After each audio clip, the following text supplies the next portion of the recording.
back again with the 8 Chinese immortals. Woo!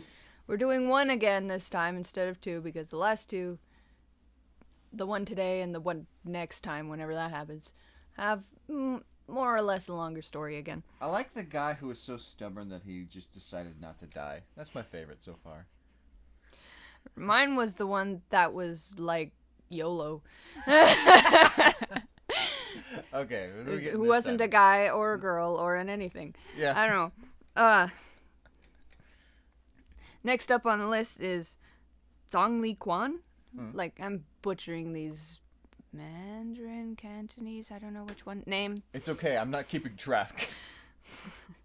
They're phonetic, English phonetic pronunciations. You're gonna have to deal. Anyway, so Zhongli Quan, his story begins at his birth. Right. He was born with a round pate, broad forehead, thick ears, long eyebrows, deep eyes, red nose, square mouth, high cheeks, scarlet lips. Is he a robot? And he's coming out the gate with this, and he's born kind of funky looking. And everybody's like, dang, he must be important spiritually, because these are all spiritual signs, and he has all of them at the same time. Poor kid. And supposedly 7 days after his birth, or 7 years, I read both, his first words were, "My feet have wandered in the purple palace of the immortals, and my name is recorded in the capital of the Jade Emperor." So these are first words coming out of a child that looks like this. Hello, mother. As terrifying as all this is considered a good sign. Oh, wow. This is a good thing? Wow, cultural dissonance. It's amazing, isn't it? My feet have wandered in the palace. This is a good thing. This is fine. But, okay, so... It's like I'm imagining a baby who's just like all head. It's just like a grown-up head on like a baby's body. My feet have... My really? Tiny baby I think that was kind of the idea, almost. Anyway, so, like, these signs are, like, really obvious that this kid, oh, wow, this kid is, according to China, spiritually important. According to us, spooky, you should pay attention to this. But his paw was like, let's ignore all that, or something. And his paw just really notices that he's really smart, so he takes him to work at the royal court, which is supposed to be the not what he's supposed to be doing. He's supposed to be doing something spiritual. These are spiritual signs, but his father takes him to work for the emperor or something. But he was still really intelligent, so the emperor's like, cool, I'm gonna make you a general because you're really smart. Wow, general at 1 year old. This could be at 7-year-old. I don't know. Oh, okay. All right. Well, he's fairly young man at this point. He's earned this over years of being smart. And he becomes a general and then immediately loses a battle. Because he immediately loses because that's not what you're supposed to be doing, Sonny Jim. Oh, okay. So he's supposed to be doing something spiritual, but actually they just try to make him a general because he's smart, but he loses. Yeah, he loses this battle, and then he runs into the mountains where it's cold, and he's lost, and he's sad. And, wow. And as you do when you're cold, lost, and sad in the mountains, you find an old man in a house. Okay. As one does. Zhongli, being very genre savvy, goes, okay, well, I'm gonna ask this old man to teach me his ways. Oh, like that one immortal or something like that had like the woman? No, never mind. Yeah, actually, I'm thinking something else. Excuse me. This is a consistent trope. You find an old fart, and he learns you how to be not stupid. In the mountains. In the mountains. This is where this stuff comes from, I'm sure. He just knocks on the door, the man answers, hello? So, my feet have treaded in the woods. I don't know, he must not have been cognizant of this statement when he was a kid, or something. Okay.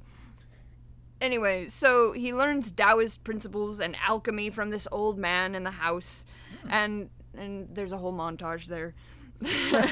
And he push it to the limit. Just reading books on alchemy. Stirring all this sand into silver. Something like that. And he's like, I have become wise after spending time with this old man in a matter of a day. I don't know, because he leaves the house and A like day? I don't know. That montage was pretty powerful. I don't know. It's not. There's no time thing, but it seems to me like he entered the house, and what I read, he learned a bunch of stuff and then was leaving on his way, and he's like, oopsie, I forgot to say thanks. And he turns around and the house is gone. So it puts me in mind of it not being a long period of time, but it probably was a long period of time. So it's like, why did you leave if you just were spending a small time period of, it makes sense he was spending a small period of time there if he forgot to say thank you. But if you spend a long time, that was kind of a dick move. I was like, I'm not even going to say goodbye to my master. I'm going to just leave. Yeah. It makes sense. You're right. If it was a long period of time, you'd think it would be more fanfare and goodbye. That's why I feel it was a short period. No, it was not said that it was a short period. This is almost like a dreamlike sequence-y looking thing that I read. I'm not sure it was that way, or if the translation was weird. After his travels to the countryside, after this, he renounces the whole being a general thing and like, I'm gonna do good things for mankind by using alchemy and make people's lives better. He like makes a poor town a bunch of silver so they can pull themselves out of their ruts, and just generally is a really nice guy. Now that's economy stuff. Okay. Well, like, I mean, you know what? It might have worked. I'm not sure. Like, he makes a spontaneous amount, like, if you're making gold and making gold inflation or whatever is what you're talking about. Exactly. If he only does it once to just get somebody out of a rut, and then he vanishes into the night like a wizened weirdo old man, it's not going to make a big deal that there's just a little more silver in the world. Yeah, you're right. All right. The problem with that is just do it in moderation. Yeah.